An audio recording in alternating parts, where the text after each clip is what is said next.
Hello, everyone. Welcome to Musing, music for the adventurous listener here on CJSW 90.9 FM in Calgary and on Apple Podcasts. I'm your host, Janna Sailor. Thanks for joining me. In this episode, I had the opportunity to sit down with composer Karen Sunabacka. Her music is shaped by story, ancestry, and the layered realities of belonging. Drawing inspiration from nature and her Métis and mixed European heritage, she creates work that is intimate, searching, and deeply place-based. Her music often lives in the tensions and resonances between cultures, histories, and family voices, finding expressive power in complexity rather than certainty. Sunabacka's work invites listeners into sound worlds where memory, identity, and the Canadian prairies meet. Let's listen in.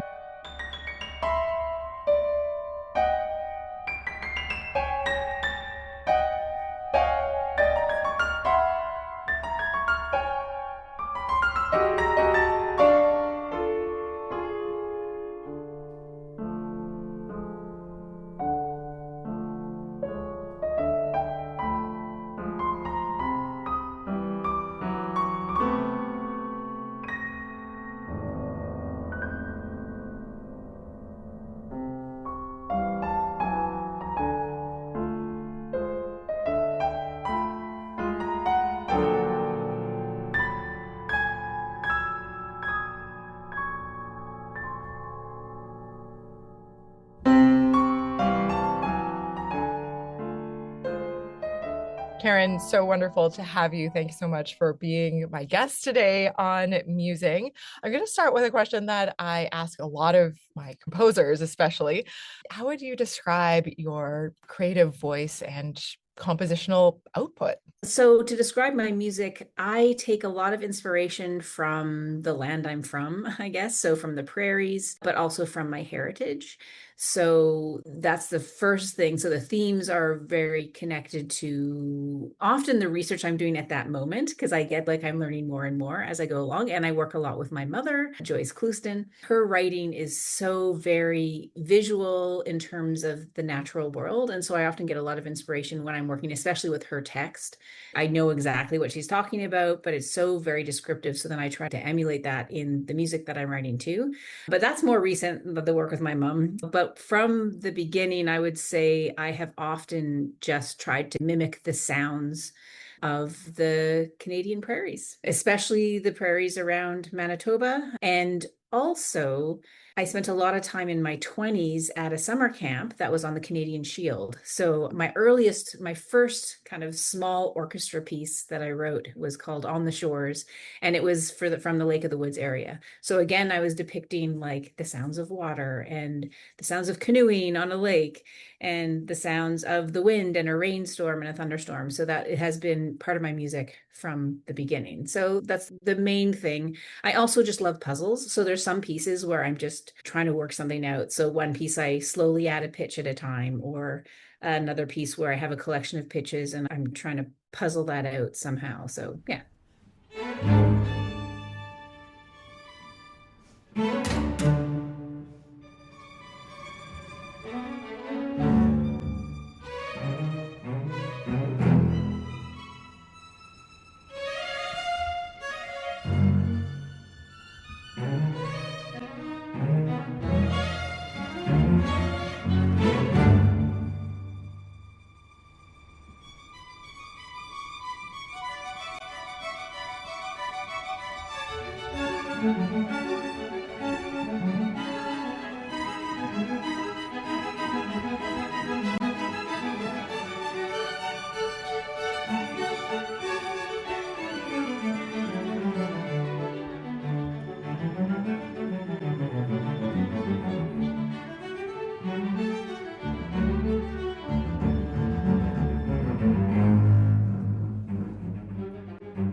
You touched on working with your mother. That must be just an incredible joy and just a beautiful music and life connection.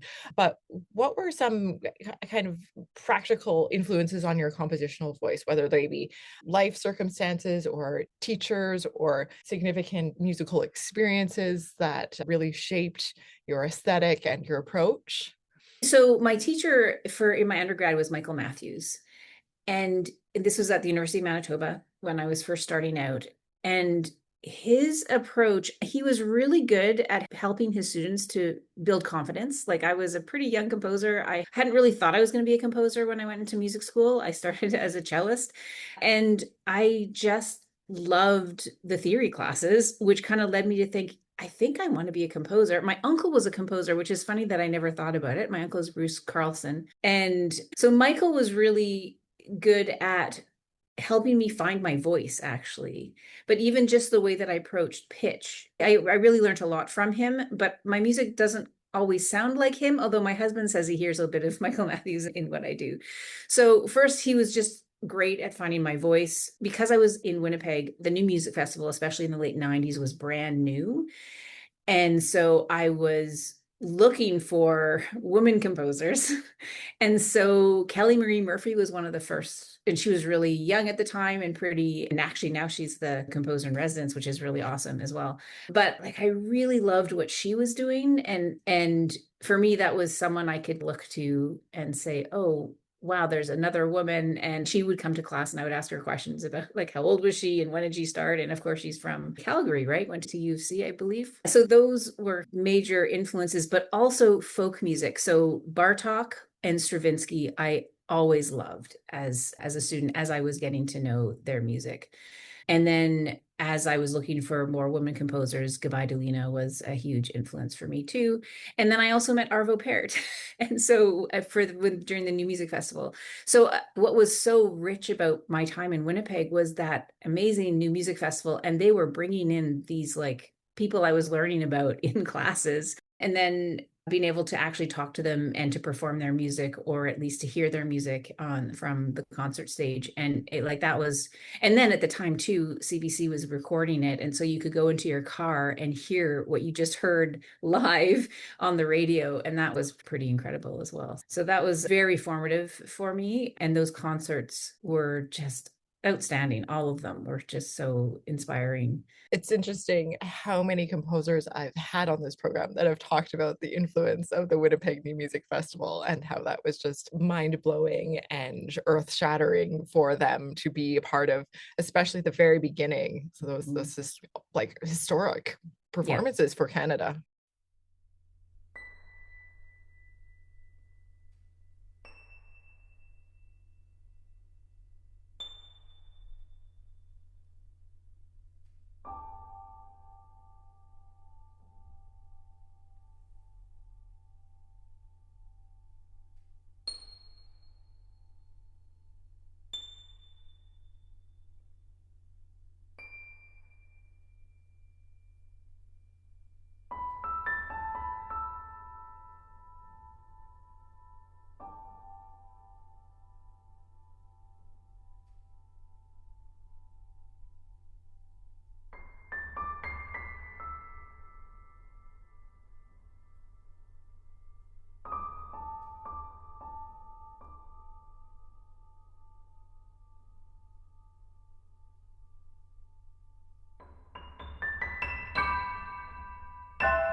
Talk to me about, were there some major kind of turning points in your career where you realized something about yourself creatively or about the direction you needed to take? Or likewise, were there obstacles that have shaped your career and your path? So there's your undergrad, and I didn't know what it means to be a composer. And so I just kept studying. So that was the first thing. But leaving Manitoba was a pretty major moment because I went out into the world and I hadn't really thought too much about the fact that I was a woman composer. I mean, I had, like, I was looking to see other women composing, and I was seeing that through the New Music Festival.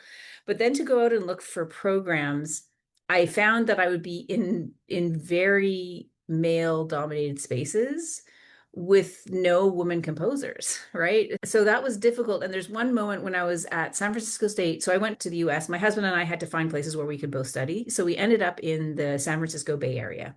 So that's where I was for my master's and my PhD, although my PhD was at Davis, but I'll get to that in a second. So I started at San Francisco State University. And of course, all the composition professors were all men. I had a hard time finding my voice. So I became a little bit stubborn about this. So I then was more focused on looking at women and the media and thinking about women's issues within academia. And so I wrote this little multimedia opera for my master's thesis. But part of my time there, I was really good at the theory courses, of course. I loved them. But I had this one teacher in particular. We had an analysis course, and this is now the early 2000s, and we had to do an analysis project. And I was determined to do, and what we had to do is we had to find a recording and a score. So you'd had to have both those things. And I had a really hard time finding both. Like I could find recordings by women, but often in the libraries that I was looking at, there was no scores. And so I'm in the Bay Area. So I ended up at UC Berkeley because they had a really good library. And I found one string quartet by Gabai. And I was so excited because I finally found a piece for a woman, and there's a recording, and I had a score.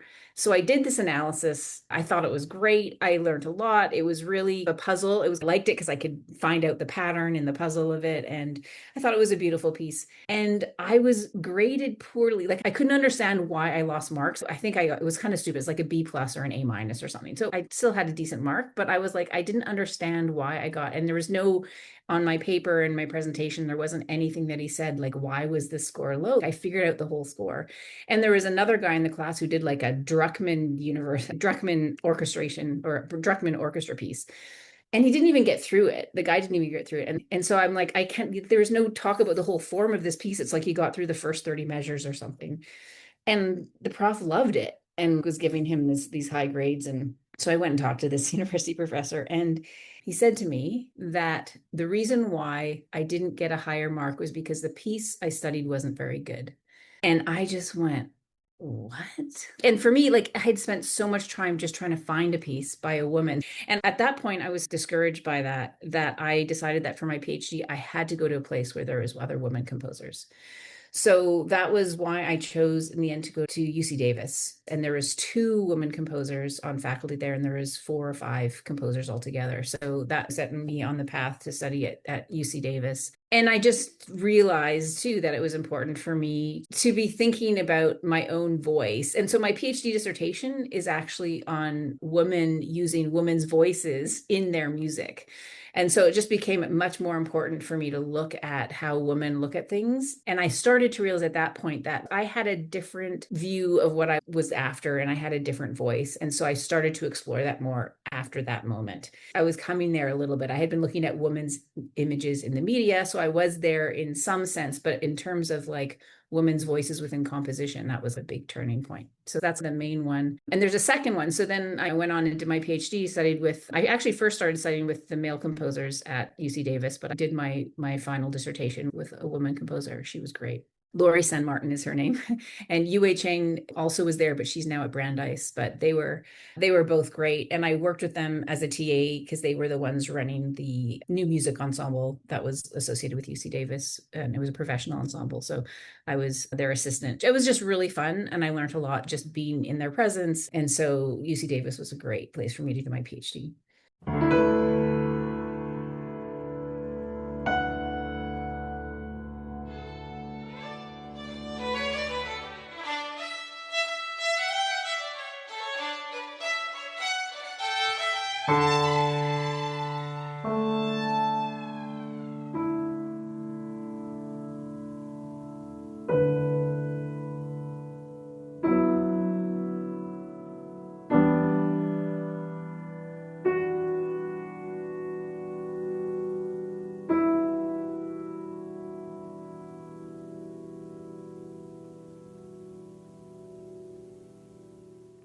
Jack grew up on land that was unfairly taken from the Red River Métis. He was the son of Scottish settlers who were fiercely independent and proud. Down the road, in all directions, were the Métis, who were forced to move from their riverside community to these lands, their former pasture lands, where they built a new school, a church, and a hall for celebrations. This is the story of Jack and how he discovered the Métis fiddle.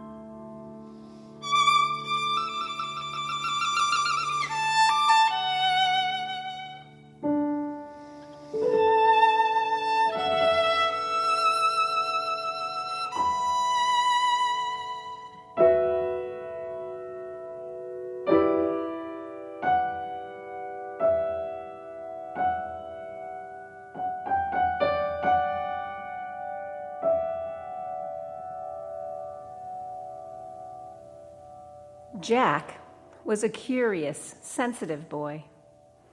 At dawn, he awoke to songbirds nesting outside his small room, a moment of delight before setting to work for his father near their Métis neighbors.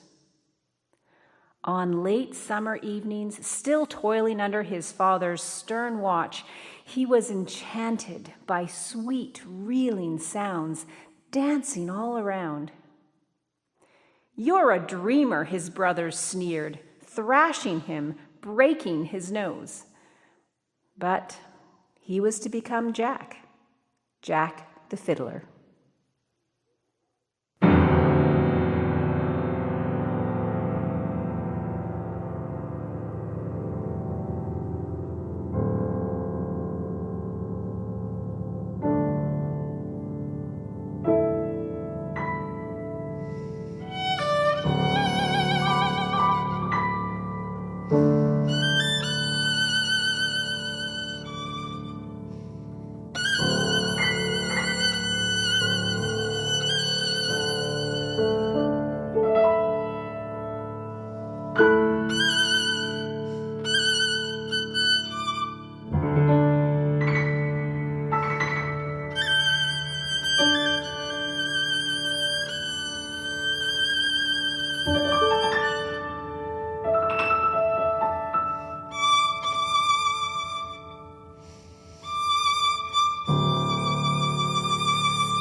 The next turning point, I'd say, was when I was a young professional. So I actually got a job at a university at a small little college in southern Manitoba pretty quickly. And when you move from student to professional, there's this moment of, wait, how do you be a composer? Like, you don't just write for the people around you anymore. You have to start like figuring things out. And it took me a few years. I was very focused on composing, although I did get the emerging composer competition with my dissertation piece. So it was actually a piece that I had written for my dissertation. So that kind of kept me going a bit. But I realized at a certain point that I had to figure out how to get my own music performed, start working on my own projects. So it took me a while. I think it took me about 5 years before I was really like, oh, I can't expect other people to ask me to write for them. I have to make my own opportunities. So I started writing. I wrote a few pieces just for an ensemble I was playing in. I had a little trio with a few of us who worked at Providence University College, where my first job was.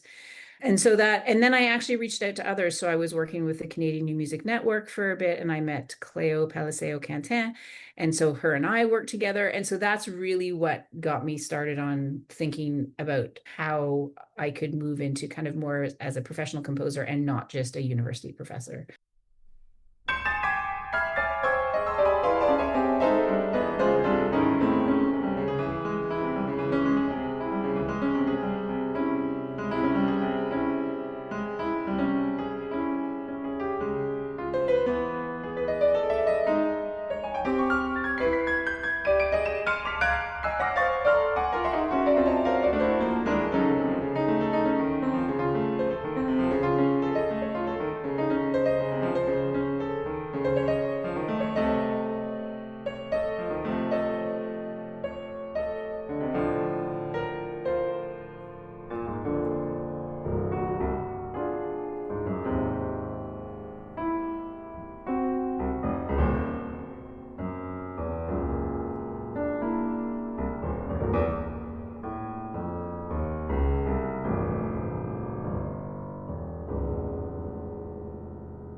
My mom suffered from situational depression at a certain point. And it was right around that time as I was saying, I have to make my own possibilities. And I happened to get a commission from the Manitoba Chamber Orchestra. So that's probably my biggest commission. And I first wrote Born by the River, and they almost immediately asked me to write again. And my mom was just starting to heal from that. Say now, she completely recovered from that, which I didn't think was possible. She's just such an amazing woman and is now doing all this writing, but she had a lot of things that she had to deal with, and it was really hard. And so she was coming through that, and I kept thinking about this story. So sitting at my Métis grandmother's table, and I just remember all these stories that we'd be hearing about our ancestors. And one of these stories was about my great grandmother, who was not Métis, she was Scottish. And she had been taken from a small community in Orkney. She went from this island where you can walk from one side to the other in a couple of hours or something to the middle of the prairies. This is probably around 1860. So just as Manitoba is getting formed, there's this rise of the Métis Nation, right? That's happening at the same time. And it seems that what my Métis relatives used to say is that she did not have support. But what happened was there was all these flus that would go around and through the Red River settlement, and she lost two of her kids one January, deep winter, and she just couldn't recover from it. She had 5 or 6 kids, so she had a number of other children in the household, and she couldn't recover. And so she ended up committed to the Manitoba Asylum, which was brand new. So she was one of the first people in the Manitoba Asylum, and she never left. So that's a story we heard, and about how grief and maybe lack of community. So the thought was that she didn't have a community around her. She was maybe fearful of the community that was around her, which were mostly Métis people, to be fair. And so she ended up in the asylum, where my Métis relatives actually looked after her, which is fascinating to think about it. So my grandfather is pretty much pure Scottish, but on my grandmother's side, it's Métis for generations. So those two sides of my family, in some sense, were both associated with that asylum. So Never to Return, as I was dealing with all these feelings and my experiences of my mom, who was now finally coming through it, and I could think about it and reflect on it, I put all of that into this Never to Return. So it's this double story of my mom coming through her mental health break, and this story of Matilda was her name, who had been newly to Canada, in some sense a young bride, and lost children and couldn't ever recover, and died in the asylum around 1902. So that's what Never to Return is really about. It was me dealing with both family history, but also with my own experience of mental health issues.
That probably marks the beginning of my work with my mom. 2015 is Mama's painting, Louis Riel's Dream, which was her text. And so it's 2 years later, and that's the beginning. And at first I just was taking her text, and she allowed me to cut it and paste it. And it was a work she'd done about her mom. Then I started to take some quotes from some of the work she was working on, and then she would help me edit it. And now when we do commissions, like I'm like asking for money for her for the text. So it's evolved over the last, I guess that's 10 years now.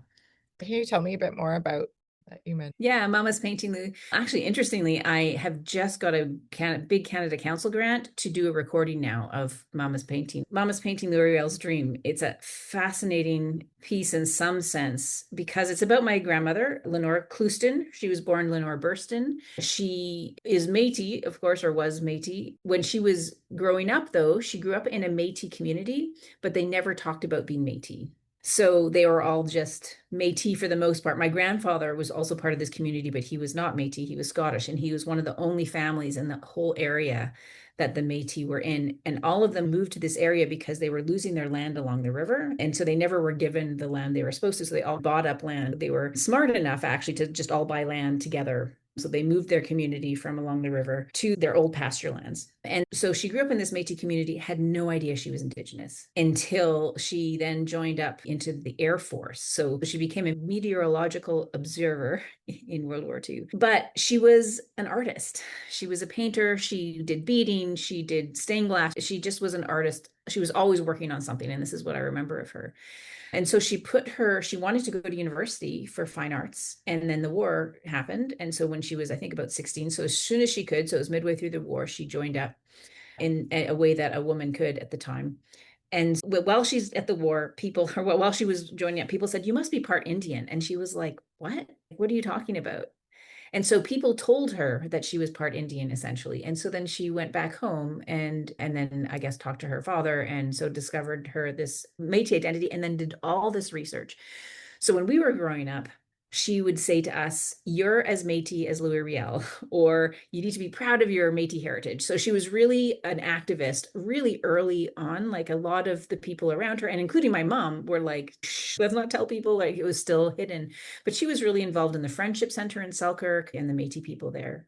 So one of her projects, she always had projects on the go, was a 5-painting set called Louis Riel's Dream. And it basically took you through the history of Western Canada in 5 paintings, starting before contact, pre-contact, and then ending with this one painting of people of all colors living together in harmony. So it's like a circle with everyone's holding hands, and so that everyone is respected. And that was her interpretation of Louis Riel's dream, that we could all live together in harmony and all these things. And then there's paintings in between that kind of go with the rise of the Métis Nation in the middle of it too.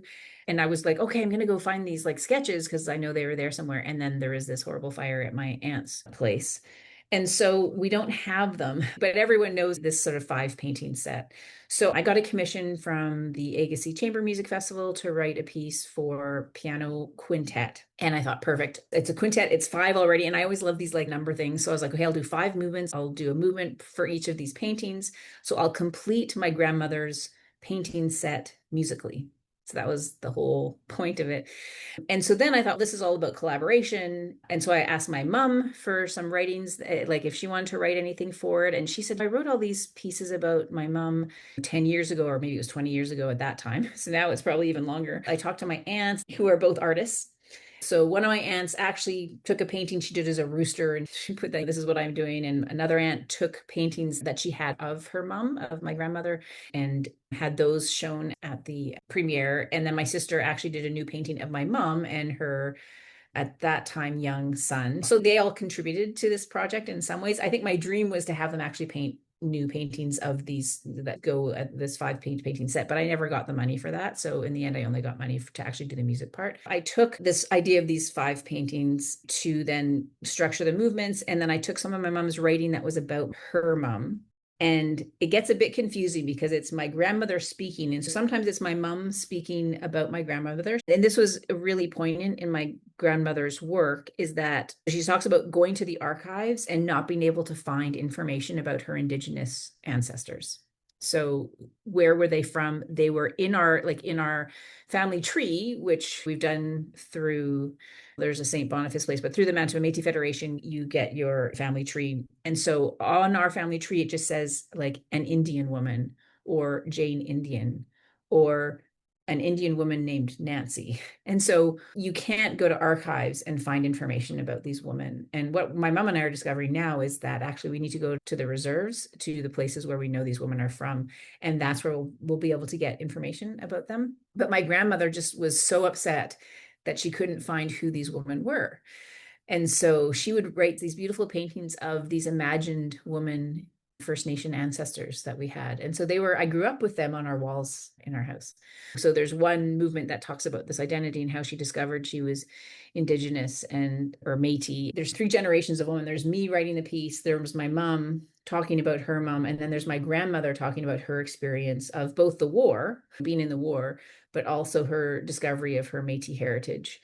So I paired that part of the prose with the rise of the Métis Nation. That's incredible. I love this, the multi-generational and multi-layered collaboration. That's really special. Late at night, I awoke. Mama in the kitchen, working intently on what looks like an empty page. Suddenly the lines join, forming an image. A child emerges, smiling in black and white.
This is my favorite room when I visit the farm, Mama's room, an addition to the old, constantly renovated bungalow, strewn with pallets, dried up paints, strips of rags she used for weaving rag rugs.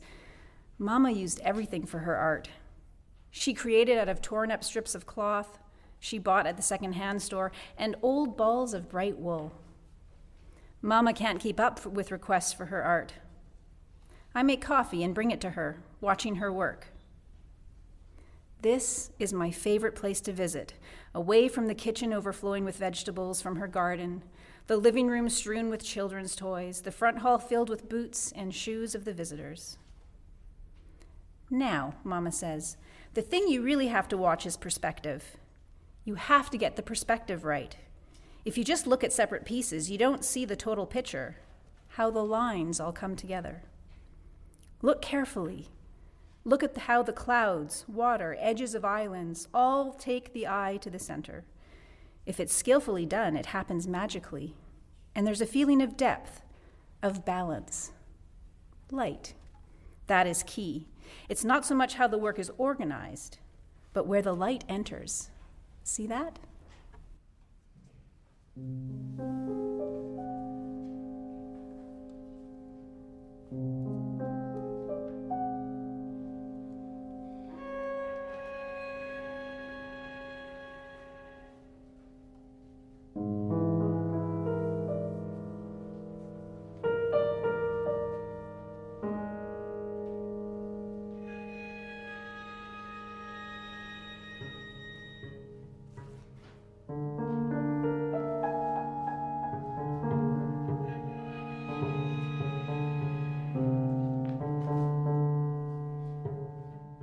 You have some other amazing upcoming projects happening. Let's dive into some of those. I was commissioned by Taffel Music, which was amazing when I got that email. I know Christina Zacharias is one of the violinists in Taffel Music, so we've known each other. She was at the University of Manitoba when I was there. And so I have bumped into her a few times in Toronto when I've been there. And so it's coming up the end of April, early May. So April 30th, May 1st, 2nd, and 3rd, they have a concert called Hearing Her Voice. So it's women composers, mostly older women composers, like long dead women composers. And then they commissioned me to write a piece, which was so exciting. And it was for soprano and Baroque orchestra. So I immediately thought, okay, can we get my mom involved? Can my mom write the text? So I got her involved in the project, and we decided to focus on writing a piece from a woman's perspective, so that the singer, who is soprano Amanda Forsyth, the singer would be speaking from this woman's perspective. So we decided to focus on one of our earliest ancestors that we know. So her father was a factor, or at least someone important in the Hudson's Bay Company, and her mother was a First Nations woman, unnamed in our ancestry, but she is named because then what happened was all these kids from these factors, and he probably was with a bunch of First Nations women, which is not a great thing to think about. He was not a great man. He made a lot of money for the Hudson's Bay Company, and then had all these children in what is now Canada, and all of his money went back to his legitimate wife and son in the UK when he died. So his name was Kipling. His daughter, Margaret Kipling, is the focus of this, and she had been born along the Albany River, so in northern Ontario, what is now Northern Ontario, but along the Albany River that goes into James Bay. And she and her siblings ended up getting taken care of by her older brother, who was working at Brandon House. So she ended up in Brandon House, and in Brandon House, she ended up marrying John Lyons, who is another one of these kids. After Brandon House, she eventually ended up in the area that my mom grew up in. And they were some of the first settlers. Like, they were there before pretty much anyone else. So one of the first Métis settlers in the Selkirk area. And there's a group of people that were like her and John Lyons, who are these first kind of Métis people who would have been called, I think, half breeds at the time, or Scotch breeds. And so they had met together at Brandon House, because it was often these Métis men and women couples who were traveling up and down the rivers. So this piece is about Margaret Kipling and the reason they left Brandon House. So the title of the piece is called Nitatisi Puetanan, which is Cree for we are leaving. And something my mom and I discovered as we were doing research for this is that these forts had, or these houses had, people from all over the place, and they all met together there. And then when they were, and there was often a French house or a French fort nearby. And so they communicated a lot, and the women would talk to each other from these different, so they were often across the river from each other. So you'd have the Hudson's Bay Company Fort, the Northwest Company Fort, and maybe an XY Company. And in Brandon House was an important place because of the Souris River, and you could get to the Upper Fort Garry very easily. So all the women kept talking to each other, even though the Hudson's Bay Company and all the leaders didn't want them talking to each other, but they were all kin in some ways. Like, they were often relatives of each other. They would have known each other because often they were from similar areas. And now they were married to either another Métis person, or they were married to one of the Hudson's Bay Company men. So anyway, so Margaret, what happens is, this is right in the height of the Pemmican Wars. and the Métis are being treated horribly. And John Lyons, I don't know if you know about the sometimes called the Battle of Seven Oaks. The Métis sometimes call it the Victory at Frog Plain, right? Cuthbert Grant is coming down the Assiniboine River, and they actually take pemmican from the storehouse at Brandon House. But interestingly, there's no fight because so many of the people that worked at Brandon House were Métis. There were Métis people dying because of decisions made by both the Northwest Company and the Hudson's Bay Company. So the Métis people were not happy with what was going on. And of course, this is what leads Cuthbert Grant to then take this pemmican and then try to get it to other people in the Northwest Company. Of course, then he ends up having this battle with Semple, who was a horrible leader for the Hudson's Bay Company. Of course, Semple died in the conflict. But Margaret Kipling and John Lyons were there in Brandon House.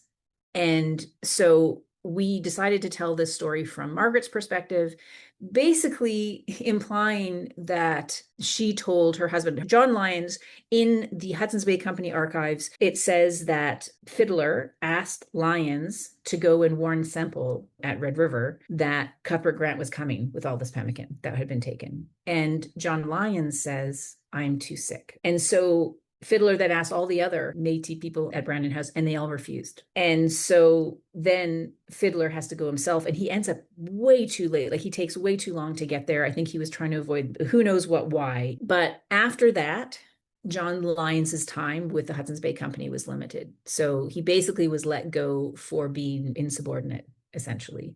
Within a few years, there's a few other times. And so I think that the Métis at this point were starting to say, we are fed up with how you're treating us. And the companies were not respecting people as their values deemed they should. And so we're pushing that it wasn't just the Métis that were part of that battle that happened at Frog Plain, that the Métis people as a whole were starting to say, hey, stop treating us this poorly. We don't leave people out the door when it's freezing cold outside and let them die. So that you take care of people first. That's important. So this is this Margaret Kipling's saying to her husband, tell him you're sick. Like, you can't do it. Tell him you're sick. So that's partly, we give that to her in this one, but also saying like they are leaving this job that they had to make it out, to go out on their own and then to settle this land. So it takes them, they try one place that's actually St. Francis Xavier, which is actually another Métis. They started there, ended up trying it for 2 years, didn't work out for them and moved on. And Cuthbert Grant ended up at St. Francis Xavier, actually, and another relative actually later on ended up there too. But then they end up in the Selkirk area and then stayed. And John Lyons and Margaret Kipling both lived to be quite old. So she would have been born around 1800. John Lyons was a little bit older. And she lived until around 1874, 75, 76. She's old enough that I know that my great-grandmother, she was at my great-great-grandmother's wedding. So we're starting to look into that. So I was just fascinated. Like, they had very long lives. So they lived through all this time. Like, they lived through, of course, the Red River Resistance in like 1871. And that whole time was really hard. So the 1870s was really hard. Yeah. So that's the TAFL music piece. I feel like I'm going on and on about this piece, but it's a story that we're telling from her perspective about basically the Pemmican Wars is what I've been saying. Yeah. Very fascinating and little known perhaps to the mainstream about the Pemmican Wars and the significance of that.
What's next for you creatively?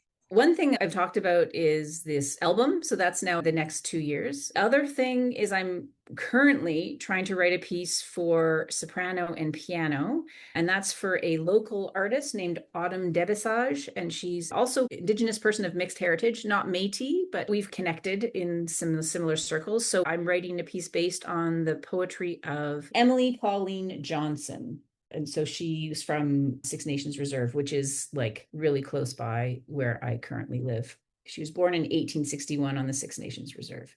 So a lot of Indigenous people have found her poetry. It's very natural world based, which is perfect for me. And so we've chosen 3 poems, and I have a commission from Autumn, and it's been funded by the Ontario Arts Council. So that's really awesome. So I'm trying to finish that piece right now. We're not quite sure when it's going to be premiered. So we're still working on that, but I'm trying to write the piece first, and partly getting the piece done to her first so then she can program around it for her concert. So that's what I'm working on right now. Thank you so much for being my guest today and for sharing so freely of your creative journey and your family history. It's just been such a fascinating and uplifting conversation. Oh, thank you. Thank you for having me. This has been Musing on CJSW 90.9 FM in Calgary.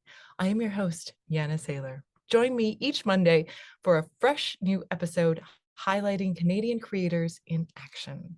Musing is a production of the Canadian Music Centre Prairie Region. Musing is produced on the lands of many Indigenous peoples across what is now known as Canada. We acknowledge the First Nations, Métis, and Inuit peoples whose stewardship, knowledge, and creativity continue to shape this land. We recognize them as the original music makers, creators, storytellers, and caretakers of our land, and we offer our respect and gratitude. Until next time, thanks for listening and for supporting Canadian artists in your community. Take care.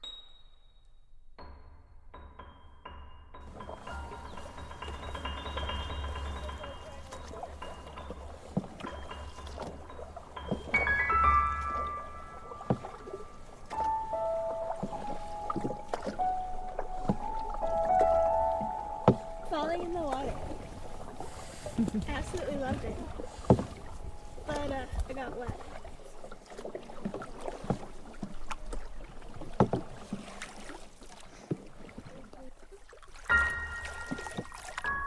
Was the swamp. That swamp. Swamp? Swamp. That swamp. Swamp? Swamp. Was the swamp.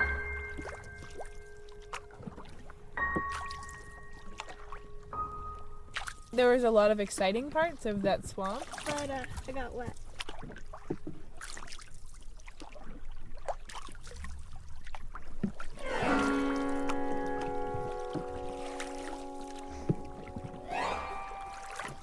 My low today wasn't falling in the water, but getting frustrated about falling in the water.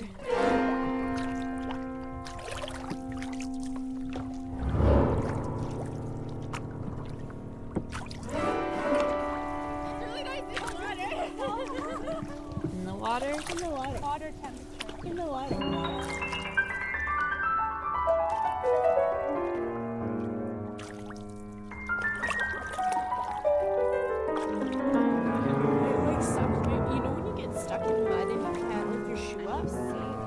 And it's like that suction. Yeah. That's what happened to my shoe, and it like sucked my shoe off, and I like reached in and grabbed my shoe. It just I wasn't supposed to do that. That was.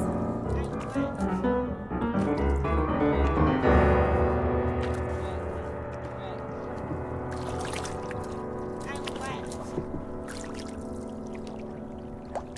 The fact that I was wet.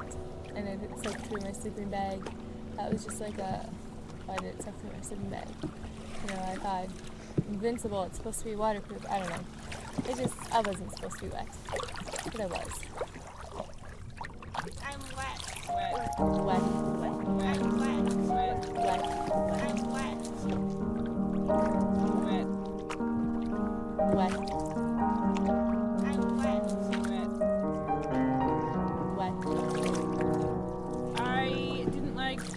Waking up in the morning really, really early and having to get wet. The fact that I was wet.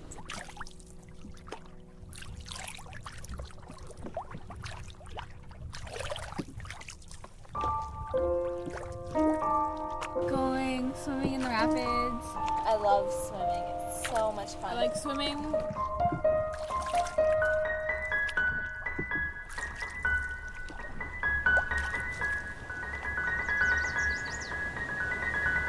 The mud fight. Love that.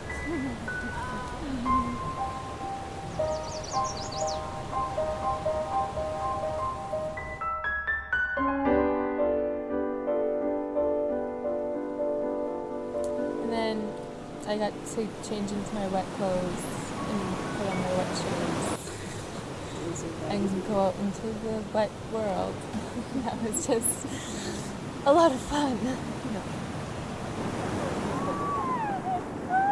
They're getting into the water.